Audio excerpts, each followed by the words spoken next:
On ne l'a peut-être pas assez dit, mais en play-off, rien n'est jamais acquis. Les Ducs d'Angers avaient gagné 2 fois de suite à Rouen. À la maison, ils n'ont pas réussi à gagner le match qui les aurait sacrés champions de France. La faute, vendredi soir, à une équipe rouennaise enfin à son top niveau. En moins de 2 minutes, en tout début de rencontre, les Dragons ont frappé 2 fois. Dans un bar, pas très loin d'une patinoire du Haras archi-comble, le coup est rude pour les supporters. Retour à la réalité, Rouen c'est 2 fois et demi le budget des Ducs et une équipe tout simplement impressionnante. Pour autant, les joueurs d'Aquila Aimé n'ont pas abdiqué. Dans le troisième tiers, ils reviennent à 3-2, mais c'est trop juste. Rouen s'impose en patron, 4-2. Il faut répéter ce match-là demain. On sait qu'il ne leur reste plus beaucoup d'énergie. En tout cas, ce soir, c'était comme ça. Ils étaient vraiment lents, cette équipe d'Angers. Donc, il faut en profiter. Et je crois que les joueurs sont très, très motivés pour refaire la même chose demain, même si ce sera certainement beaucoup plus difficile que ce soir, à mon avis. Samedi, rencontre à 18h30 et un autre visage des Ducs. Ils se jettent dans la bataille, mais ils n'ont pas les armes. Julien Albert est blessé, Marco Kiproussov diminué. L'enchaînement répété des matchs se fait sentir. La correction va être terrible. Le rouleau compresseur rouennais passe 6 buts à des Angevins complètement KO.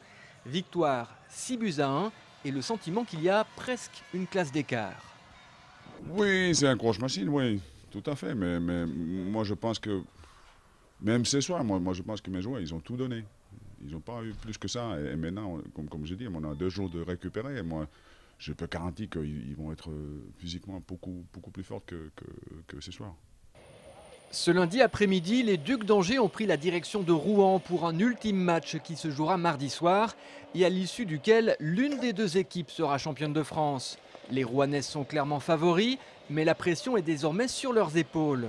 Les Ducs, s'ils ont récupéré physiquement, pourront peut-être créer un nouvel exploit. Ils l'ont bien fait mardi et mercredi dernier sur l'île Lacroix. Coup d'arrêt pour le SCO d'Angers. Vendredi dernier, les hommes de Jean-Louis Garcia ont subi une lourde défaite à Bastia. L'équipe corse, dernière du championnat de Ligue 2, mais en forme ces derniers temps, l'a emporté 3-1. C'est pourtant le SCO qui a ouvert la marque à la 26e minute sur un but de Claudio Quechirou. Mais Bastia va revenir au score juste avant la mi-temps avec une réalisation de Xavier Pentecôte.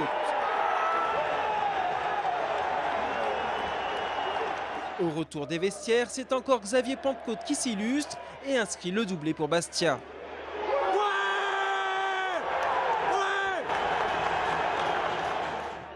À la 94e minute, Pierre-Yves André se balade dans la défense angevine et scelle la victoire des Bastiais.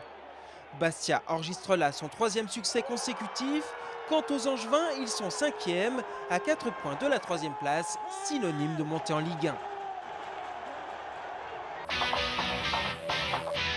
Quelques résultats pour finir. Tout d'abord en handball, Angers-Noyon se donne de l'air en battant Billère 31-20. Grâce notamment à un Greg Lécu des Grands Soirs, l'équipe angevine sort de la zone de relégation à 5 journées de la fin du championnat, pourvu que ça dure. En basket, défaite de l'ABC à Blois 76-70. Défaite de Saint-Léonard face à Châlons en Champagne 52-78. Enfin, bravo aux filles de l'UFAB, qualifiées pour les playoffs.